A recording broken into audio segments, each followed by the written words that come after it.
Welcome to the Wrestling Fan Talk Show. I'm Ashley. Now I'm Ron, and we're going to do something different today. We're actually reviewing a WWE show that we watched. Yep. So I'm not opposed to watching any type of wrestling. If it catches my eye, I will watch it. I'll watch Mexican wrestling, I watch Japan wrestling, and everything in between. So what happened is I'm sitting there and I'm scrolling through because I knew that pay-per-view was going to be on tonight, and I saw that Roman Reigns had caught COVID and was out of his match.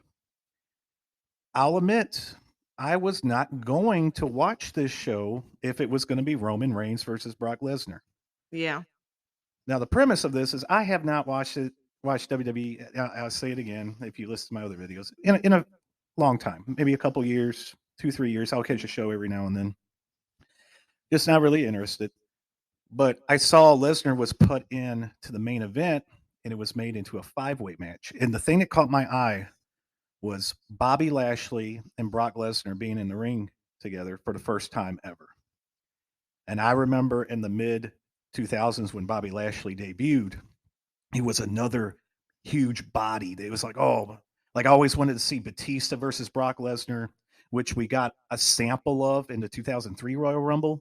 And then I always wanted to see Lashley versus Brock Lesnar. And I was like hoping for like There's a bunch of big guys wrestling. yeah, the big muscular dude, see what they could do against each other. Yeah. Put on a great high impact match. So that's when I look to you and I go, hey, do we even have Peacock?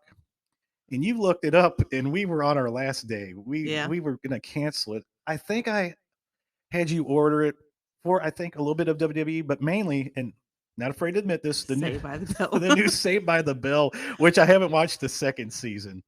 And that god awful entrance music that they have on there. Oh, Lordy. And I can't watch the second season. The only thing good about that show, I know I'm going off on Saved by the Bell here real quick, but let me just get it out of the way. One good thing about the show is the older people that are in it. Yeah. Their interactions. I just want to fast forward through all the new stuff and just, why don't they just have like a nursing home show of Saved by the Bell? When they're all old. I'll watch that dang thing more than the show now. But anyways, that's why we had Peacock. I'm like, great. We don't even have to order it. It's our last day. I may re-up it for the Rumble. Mm-hmm. But tonight, pleasantly surprised. And we'll get into each match and things that we liked, things that we didn't like, and our thoughts about it. So first of all, we watched the kickoff show. And you go, oh, they look like they're doing something like for ESPN. Yeah, it just is what it looked like. Yeah, they have this 5-person booth, and they're talking. And I immediately tell Ashley, I go, let's get those generic white dudes out of there. Yeah. The ones that haven't been in the ring. And I'm looking at the names here. Let's get Peter Rosenberg out of there and Kevin Patrick. They did absolutely nothing for me. Just have the lady, Kayla Braxton. Mm-hmm. She did fine. Booker T, as always. And JBL. That's like a perfect trio. I think that would be great. Yeah, just have them. Every time the other guys started talking, they would just cut them off. But like, oh, we got to go to a break or something like that. Because that Kevin Patrick always tried to throw something that was just meaningless. Like, yeah. We got enough generic sounding people on there. And plus they kind of stuck out like a sore thumb. They just really didn't fit in with that group. It was kind of like, okay, who are these guys? Yeah, and growing up throughout the years, announcers were a vital part of wrestling. But they had a unique look to them. This looks like you went to a grocery store and just randomly picked 5 people out of the line. You are now a WWE announcer. There's not, their voice sounds great, but like Mean Gene, he had a look. Mm-hmm. Howard Finkel had a look. JR has a look. Yeah. Jim Cornette had a look. Tony Schiavone. The one that would travel with WCW, he just recently had. Lee Marshall passed away. They all had a specific, unique look where if they went somewhere, you could tell that they were somebody. Yeah. These people, and I guess I'll lump all famous people nowadays in general, there's not a special look to them. Yeah. You could stand me up to next to all these famous, I will have no idea what they've done and who they are. And I kind of realized that throughout the the show here. But yeah, can we drop down, cut out those two, and just have the 3-person booth? That would be fine. So they have a pre-show match, and the more things change, the more they stay the same. I've got the formula down on how to watch WWE.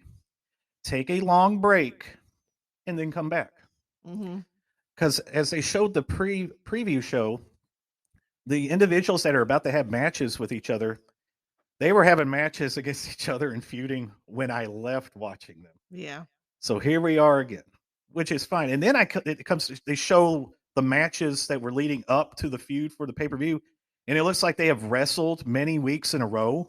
Many of these individuals that are going to be wrestling tonight. So it was great. It was fresh for me because I didn't watch any of that. So I enjoyed the matches thoroughly. So the first matchup, we have Sheamus coming out, and he has Ridge Holland. They kind of have a nice look to them, the way that they're dressed, kind of like the old English or European look. They're carrying a billy club and a Sherlock Holmes hat for Sheamus. I don't know if he's a detective now or what's going on. The visual effects were kind of cool. I know I had mentioned before that I had problems with my eyes, so a lot of light and everything. There was a little bit of problems throughout the night with me. That's just me. Something wrong with my eyes, but tonight it was fine. It looked pretty cool. So their whole glamour and everything spruced it up. Looked nice. So they come out for their matchup, and then they're against Cesaro and Ricochet. Two individuals that years ago when I was watching, I'm like, oh, they need to do something with these guys. Yeah. And so they have the match. It starts out, and Ridge Holland's in there with Ricochet and Cesaro. Ricochet and Cesaro are deciding to do a double team move where they flip Ricochet onto Ridge Holland. So Ridge Holland is lifting his head up, expecting for Ricochet to land on his stomach. Yeah. Ricochet does not completely do a complete turn, and his foot catches Ridge Holland right in the nose. It was a foot and then a shin bone. Yeah. And Ridge Holland then makes the tag, and then I noticed like he fell out of the ring, so I'm like, oh, he has to be hurt. And then I noticed there was a lot of blood in the ring. And so the announcers kept mentioning, all right, Ridge Holland has a broken nose. There's somebody tending to him. And then they finally announced that he's not coming back in the match, which is bad because Ridge Holland is a bad guy. So it would have worked out better had, not to say anyone would get hurt, but you would rather have a 2-on-1 match with the one being a good guy to get the suspense, because two good guys against one bad guy, usually, I mean, you're not caring for the bad guy to win, predominantly. Yeah. But so now the odds are against Sheamus. And I told Ashley right away, I go, he needs to eliminate one of the other wrestlers. They need to call an audible to kind of get it down to 1-on-1. They do that, but it was at the complete end of the match. Sheamus dominates Ricochet and Cesaro throughout the matchup, even after Ridge Holland has been hurt. He lays out Ricochet, and I go, on the outside, I'll go, okay, here we go. Now they're dropping down to 1-on-1. Then he just gets into the ring and beats Cesaro. And I go, great. They're Cesaro and Ricochet. They're still not doing anything with them. And because I said that, I go, man, it'd be something if Sheamus was supposed to win, that team was supposed to win. I go, they need to have Ricochet and them win now. They got to call an audible or something. Because I said it's going to kill them. And it did. Yeah. I mean, where do you go with this feud? They showed a video of a feud going on. You have 2 against 2, and then one of the guys gets hurt, and one of them just beats both of you. Just destroys them. Where do you go with this? Kind of hard to come up from that one. Sheamus, you better. I'm sorry, I'm spitting into the microphone. But Sheamus, put a title on him now. He just beat 2 top stellar guys by himself because Ridge Holland got hurt. It wasn't like they had wrestled for a while. Ridge Holland got hurt right in the beginning. This was a handicap match right off the bat. Yeah. 2 seconds in, and there you go. He's out. So it was a fine matchup, but I think maybe they could have had something change to kind of prolong it and then have that tag match again if Sheamus was supposed to win. But he dominated. Cesaro and Ricochet, pack your bags. I mean, I don't know what you do to bring these guys back up. They just lost a handicap match. That's what you do to like the no names that are already in the ring with their generic jackets that they unzip, from back in the 80s. So, but as in ring, great. As in storytelling, horrible. I do not know what you do after that. So then we head into, let me scroll here to the next matchup, which was the tag matchup. I didn't have to look it up. I just remembered. I was, oh, this is pretty cool. Usos versus the New Day. I immediately thought to myself, when in doubt, on a pay-per-view, put the Usos versus the New Day. And it reminded me of what the NWA/WCW would do in the 80s and probably right at 1990, maybe a little bit into 91.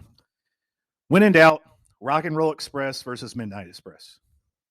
No rhyme or reason for them. Talking about Rock and Roll Midnight. They would just throw them together. It'd be a great matchup, and they had a feud that lasted for years. Same thing with Usos and New Day. They do have a little feud going on, so there is more of a story than just let's throw them together. New Day, earlier in the show, they had interviews. I guess Xavier Woods must have won the King of the Ring. He's wearing a crown, and Kofi's like his right-hand man, a Sir Kofi Kingston.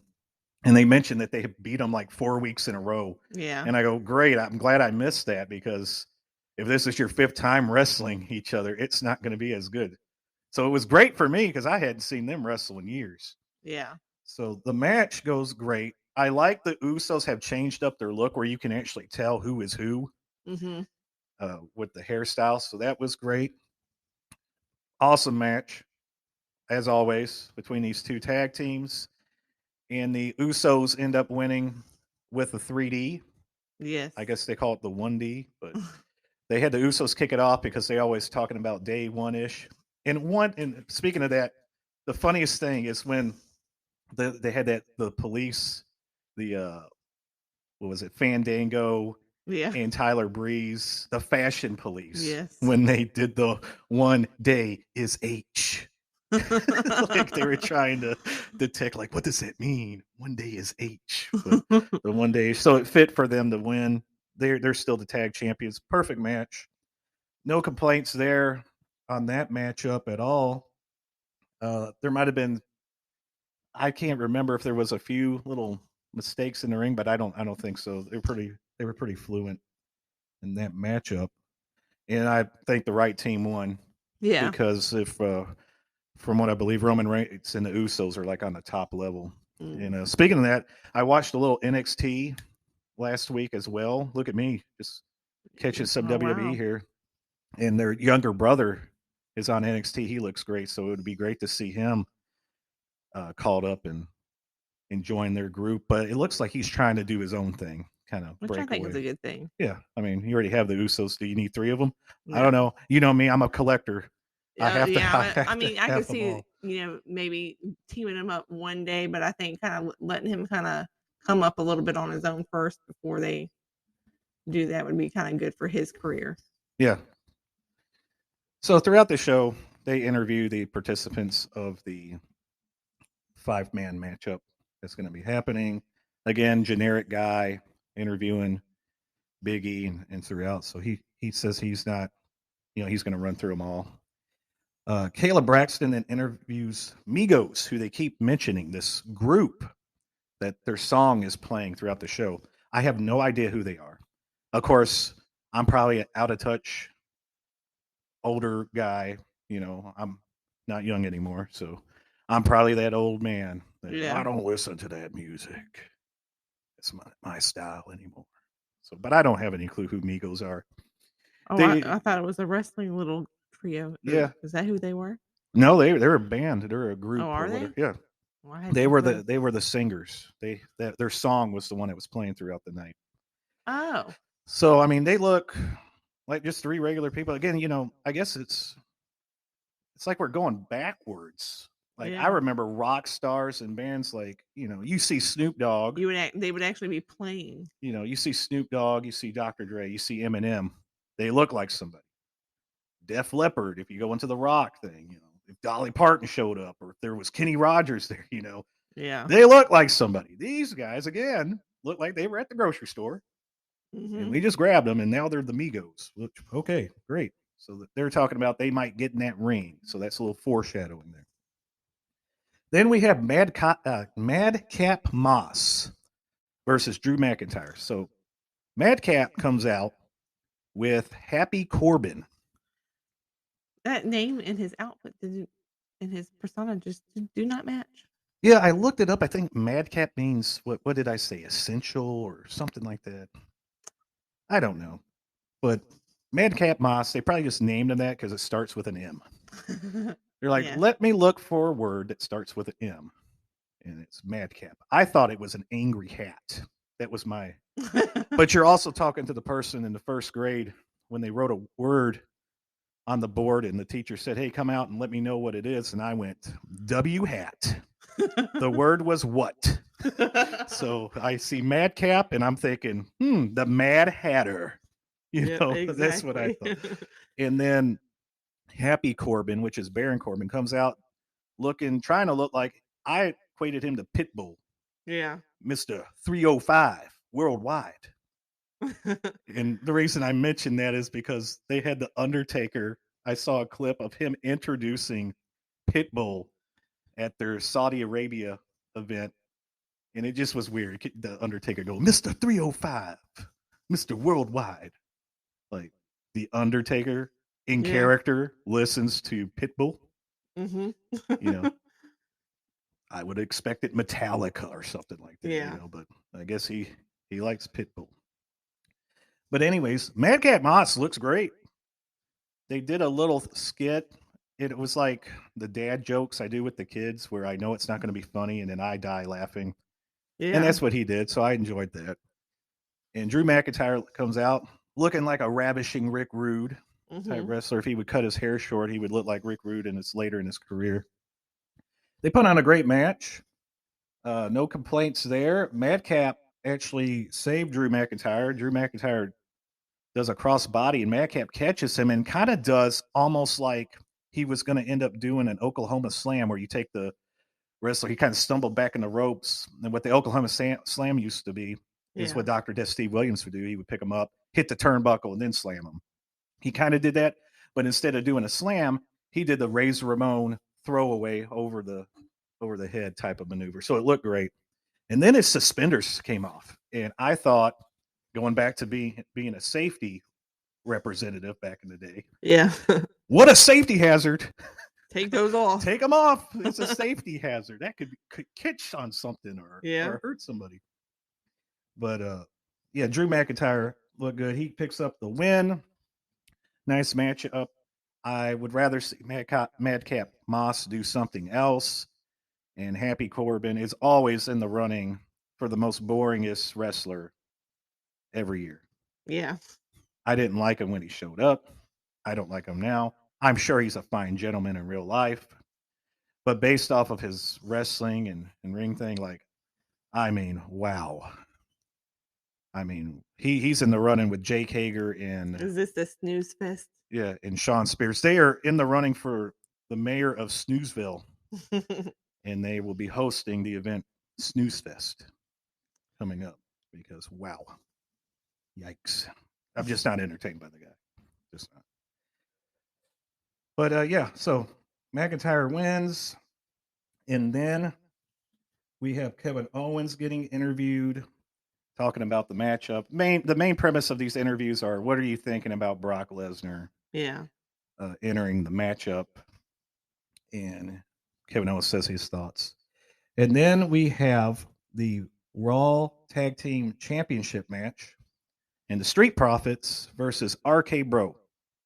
Street Profits, we were there a couple of years ago when they made their debut on Yeah. Raw. I think it was the same night that Paul Heyman was announced as coming back as a writer, and they had hired Eric Bischoff. So we liked the Street Profits. I thought they were funny. And Montez Ford, they at some point he is the Jeff Hardy the Mhm. Shawn Michaels, Yeah. whatever you want to label him of the team. Mhm. So I forecast Montez Ford being a top singles wrestler in the future here. Give Yeah, it a I year or think so. two. But I say give it a year or two with WWE. I'm shocked they're still a tag team. Yeah. They have a tag team. They bring them up and then they split them a week later. But so I'm shocked that they're still a tag team. RK Bro, if there's one pet peeve I do not like that WWE does about tag team names, the combination of like maneuvers and that are their like names. Like remember Show Miz and Jera Show. They would just take their names. It's like I'm glad that didn't happen in the '80s because it'd be Yeah. like Bret Hart, it'd be like Brim, Bret and Jim. You know what I mean? Or they're the Hart Foundation. You can't come up. You can't think of a tag team name that doesn't have to include anyone's finisher. Yeah. And I speak of the Hart Foundation. They're using their last names because they combine the Rougeau brothers. They have the same last names, the Steiner brothers. The Smoking Guns. Let's take Mhm. them. Billy Gunn, Bart Gunn. They take their last names and put it in here. But this thing, and then it's an actual thing though. You know what I mean? It's Yeah. like the Rockers. Okay, Shawn Michaels, Marty Jannetty, the Rockers. Mhm. That's have their name in there. Rock and Roll Express. You, they didn't take their names. Now it just seems like let's take a finishing maneuver. They're both finishing maneuvers, and let's twist it up and try to make a little cute name. I don't like it. Yeah. I don't like. I come up with a name. Be a little bit more Yeah, creative. a little more creative than let me just slam the first three letters of one person's It's move kind and of lazy. let me take that guy's first name and throw it in there because it kind of rhymes. He uses the RKO and that guy says bro. Almost like they just can't come up with Yeah. anything creative that is just gonna throw things together real quick, and here you go. And if I was working in NXT, I wouldn't even give anybody a last name or Yeah. it would just be one name. They're going when they come up to the roster, they cut a name off and they Yeah. just go with one name. Just start coming up with cool one names. But anyways, going off on a little tangent there. But I just can't. I can't. I just. Ugh. I can't stand saying RK Bro or rated RKO. I mean, they already did an RKO theme Yeah. tag team. Every team that Orton is in does not need to be anything with an RK in it. We Mhm. got it. That's his move. Awesome. Lord, let's move on from it and think of something different. So the match itself was fine. RK Bro, which is Riddle and Orton, they come out and then they bring what were their names? Migos. So Migos. Migos come out. Now, it looks like two of them paid attention during the planning of the show because two of them pose with Orton and Riddle and do this and that. But the problem is, it would be fine if there were two members of Migos, Yeah. but there are three. And number three is not paying any attention. They're doing poses for like a picture or something like that before the show or before the match starts. He's over, like, kind of on the ring ropes, talking to fans and not paying attention. It just looked out of place. Yeah. Like he completely forgot what he was supposed to do. And he forgets it at the end, too. So let's get to that then. But, anyways, great matchup. Yeah. No complaints. Was entertaining. I don't think there was a bad match on this show, to be honest with you. When we're talking in ring excitement, it finishes with Riddle throwing Montez Ford, who had done an awesome over the turnbuckle, over the post dive earlier. Mhm. Very athletic. I told you I would love to see him wrestle Ricochet in a Yeah, singles that'd match. be really good. I mean, both of them out of this world athleticism. Well, the match ends because Riddle throws Montez Ford up in the air, and then, of course, an RKO. And Ford does a great job of being hurt and Yeah. finishes the match. And then after the match, of course, Migos get in, and they're supposed to be posing at every corner. And there's two of them. They're posing, and Orton's doing his stuff, and Riddle's doing his stuff. And who's not on a turnbuckle? who's just walking around gingerly, like just strolling through the ring. The third Migo. I don't know what his name is, It's but he just decided, no, whatever we talked about, whatever we planned, maybe we practiced it. not gonna happen. Not going to do it. Not going to happen. Then afterwards, Montez Ford and Angelo Dawkins, they get up off the mat and they just have a good old time. Hey, you beat us. Yay. Let me celebrate your victory over me Yeah, and let me handshake you. And kind of weird. yeah, like, oh, you just whooped my butt. Let me take you out for dinner. Now, I understand they probably try to do that because, like in the UFC, the guy's hugging that and this and that. But This is a yeah, storyline. that's real, and this you can kind of control. I kind of mentioned it with the Rougeaus and Brutus Beefcake at Yeah. WrestleMania 3. The whole, I just got done fighting you, but we're going to ride together in that small ring. Back to the. Mm-hmm. But anyway, so that's the one part at the end that I just didn't get. Like, I would rather them just like left or even if been mad or something when they extended the handshake. Like, no, no, that's okay. It's all right to be a sore loser in pro wrestling because that's not really you. Yeah. And then we have more to come. We have Happy Corbin and Madcap. Boy, that's a tongue twister. Madcap Moss. They jumped Drew McIntyre. Drew McIntyre was about to give them some compliments, and they jump him and they do the whole put the chair over the neck and slam something on it. And you go, they need a new cameraman. Yes. That thing was shaking like there was so much action going on. The cameraman did not know who he wanted to show. He was trying to get everybody Oh, in the he clip, and was. it was going back and forth. It was like a roller coaster. So whoever the camera person is, take your time. I mean, I'm no camera specialist, but Lord, you took me on a ride. Even we've seen things like that happen backstage before with a lot more action, but you had a little bit more steadiness with the camera. You didn't have to go that crazy, with the camera to get everybody and all the action in. I thought it was a little much, and I was like, it kind of distracted me from what was going on. And now that you mention it, I thought maybe standing back a little bit because even in the matches, and we'll talk about it in the main event, they get too close. Yeah. They zoom in too much, and then like a body will come flying out of nowhere, and you don't even know what they did. Mhm. Like, get all the action. I don't need to be all up in Kevin Owens's armpit right now. Yeah. I don't need to see his nose hairs. I want to see all the action. So zoom it back a little bit. You will catch everybody. So then after that, Brock Lesnar talks about being in the matchup and just being Brock Lesnar. He actually tried to do the whole Paul Heyman Yeah. thing. He did all right. He's not much of a talker, but when he can talk, he does. And then to the match I was not looking forward to.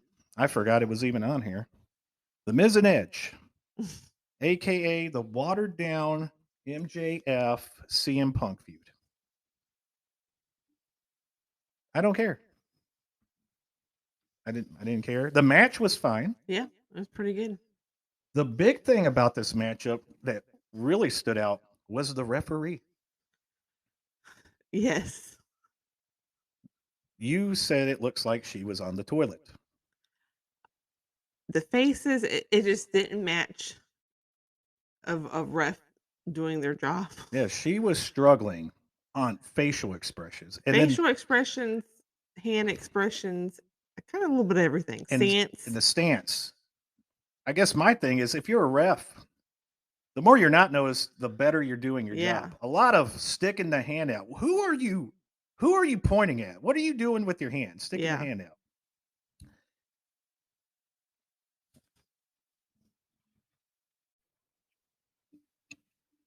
I mean, I was shocked that Edge didn't reach into his pocket and hand her $1 or a quarter or something like that. Like Well, she was wanting to get something. yeah, maybe a Christmas card.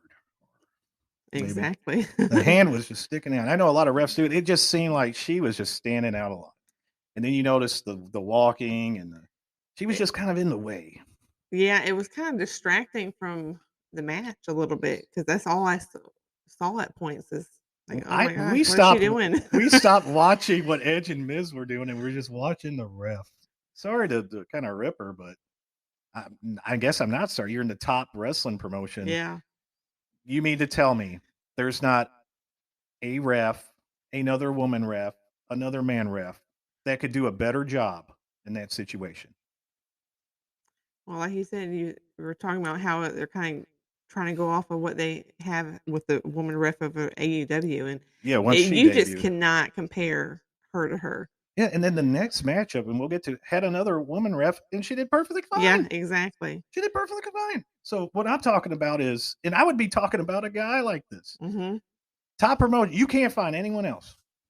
There's no one out there that can act correctly as a ref in there. And yes, I'm Was again. this even her first time? Because No, I think she's been in there for a while. I well, don't know. I then haven't whoever watched. is behind the scenes and they're watching this and stuff, they're not doing a lot of good training because that was horrible. Yeah, and of course, I'm no expert. I've never refed the man, but I've watched this for years. And when Exactly. you watch things for years, you pick up on things. I like when people say you can't say it because you've never done it. No, that's not true. Because sometimes people learn more from visual than Yeah. actually applying. And I'm one of those people. I can watch something and pick up pretty good. So it's not like I'm an expert, but I've watched some great refs throughout the years and Yeah. currently, and that just wasn't it. But the match itself was fine. One thing that bugged me with Edge's entrance is the Gangrel entrance. Yeah. I guess a little story is Gangrel was actually supposed to debut or do something with AEW, and that week during a matchup, Edge did that little snidbit of entrance, and they kind of like, okay, well, we don't want to just redo what they just did. Yeah. So Edge does the entrance, then he stops halfway, and then we play another song. I mean, why don't we just play I was hoping they would play the Rob Zombie one. That's the best one. Mm-hmm. Play them all. Let's just go down memory lane with Edge as he walks down the aisle. Yeah. Just play every song he ever liked or came out to. Then at the end, now, I want to get to the end on this match because I didn't care, but another interesting, Maurice almost fell. She could not walk in those boots. Yeah. Having a hard time. Like Ric Flair said, having a hard time keeping these alligators down. Yeah. Well, I don't know if they were alligators, but she was having a hard time moving around. Put some shoes on it, you can actually do something in. Exactly. But so the end of the match comes when Maurice has hit Edge in the head with her purse, and he kicks out, of course. And then all of a sudden, the crowd kind of stands up. The crowd was wild all night. They were great. Yeah. Look over, and I go, oh, it must be Beth Phoenix. And it was. There was no music playing, and she had like this snarl look, like she was huffing and puffing. But that's all she was doing. She was standing there for a good 20 seconds. Yeah. And if it's on TV, it feels like a couple minutes. Mm-hmm. And I'm going, is she just going to stare them to death? Or then the music hits. She didn't move until that the music hit. Now, I got on to AEW about this, but this was even funnier because she was already out. You could see her. There's no surprise. There's no shock. Yeah. Oh, it's Beth Phoenix. That's already out there. Why are you not walking? No, the music must play. I don't know if they were supposed to show her that quick. I don't know if maybe the guy was fumbling with the music. Maybe Chris Jericho, who was going through his music list last week, maybe he was supposed to be the one to cue it up, but it was late. So imagine I'm just getting beat up by somebody and you're standing there and I'm like, she ain't going to come over here and help me until that dang music plays. Until Pour Some Sugar on Me by Def Leppard plays. My wife ain't helping me. Exactly. But anyways, Edge ends up winning, and then Beth gets into the ring. And there's one thing that we all know about WWE when anything like that happens. They do different poses because expect to see that picture of him standing and Beth kind of kneeling, looking in the same direction because they were looking in different directions. It was almost like, let's get every angle. It was like a photo op. Pretty much. So they could play it up for the WrestleMania match or whatever they're going to do. Let's model for the camera. Yeah, so then we can put that video together. It was almost reminding me of like when the Royal Rumble, when Ronda Rousey won, and she kept pointing and doing different points and all that. It's like, what are you doing? Like her arm was getting tired. so they could do the whole video, for the match leading up to the matches. So I always like paying attention to that. I'm like, yeah, I'm going to see that 200 times if I was watching the show Yeah. in the lead up of the match. But the match itself, like I said, most of the time I was paying attention to the ref. It wasn't a bad matchup, but wasn't one I was interested in. And we move on. So Bobby Lashley and MVP, they talk, they get interviewed about the matchup, mainly about Brock Lesnar, which I was excited about seeing Bobby Lashley and Brock Lesnar Yeah. interact. And then we get the Raw Women's Championship, Liv Morgan versus Becky Lynch. I I have not watched it since Liv Morgan has been trying to get this title. From what I read in some reviews, because I'll catch some reviews, I'll look them Mhm. up. Like, oh, what's kind of happening? I don't watch the show, but I might keep up with it a little bit. Her mic skills aren't that good. Like her when we talk about robotic. Yeah. So, but I guess in due time, this is her. I guess this is her first shot at being main event. Oh, wow. But the crowd seemed to love her. She came out. She's the good guy. We all love Becky Lynch. Yes. That's one of your favorite.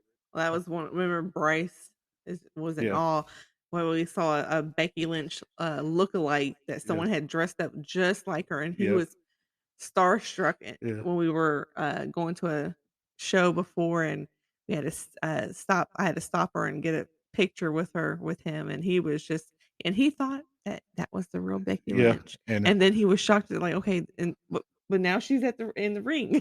yeah, it was great. It was great. That's the best thing. And I'll give kudos to WWE. They showed a lot of children in the crowd, Yeah. and they were ecstatic to see themselves on the screen.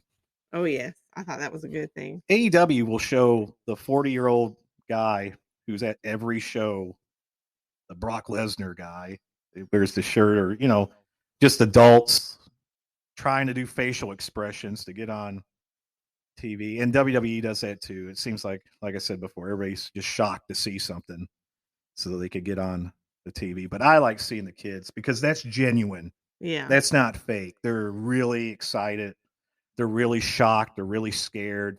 They're really happy. It's not the put on a Well, they're show. creating, those are memories that are creating for them, saying that they went to a show, especially as they get older and watch it more. Yeah, and that's what professional wrestling is for. It's enjoyable by adults, but these are memory making. Look at me. I'm this old dude too, and I'm still talking about it. Why? Because of my child Yeah. loving it. So that's where it's developed. So I just love seeing that. But anyways, they put on a good match. Again, there's a woman ref on this one. She does awesome. Mhm. No complaints there.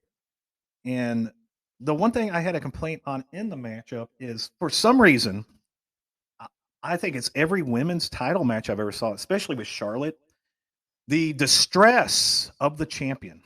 Yeah. Becky Lynch was doing the whole "I'm nervous and I don't know if I can win," and I'm shocked that move didn't fit. The same thing that Charlotte does. I hate it. I can't stand it. Especially she did it so early on. Especially when you're not even hitting your finishing maneuver and they're kicking out of it. You know what I Yeah. mean? Like it would be shocking. Okay, I hit my finisher and now I'm shocked. If I hit a snapmare on you or a back elbow, I'm not going to be too shocked that you kicked out of it. Anything Becky Lynch did, she was, oh, what? Oh my gosh, I can't put this girl away. Generic body slam didn't get the job done tonight. Yeah. I'm like, she was laying it on thick. And Charlotte does the same thing where they huff and act like they're breathing really heavy and they're pulling their hair and they're kind of Ugh, mumbling themselves my like goodness. I don't know if I can do it. Oh, what's Almost going having a on? mental breakdown. Yeah. But it's like every match. Like I would be shocked if they didn't do that. That would Yeah. be whoa. Something a little different. Yo, yeah.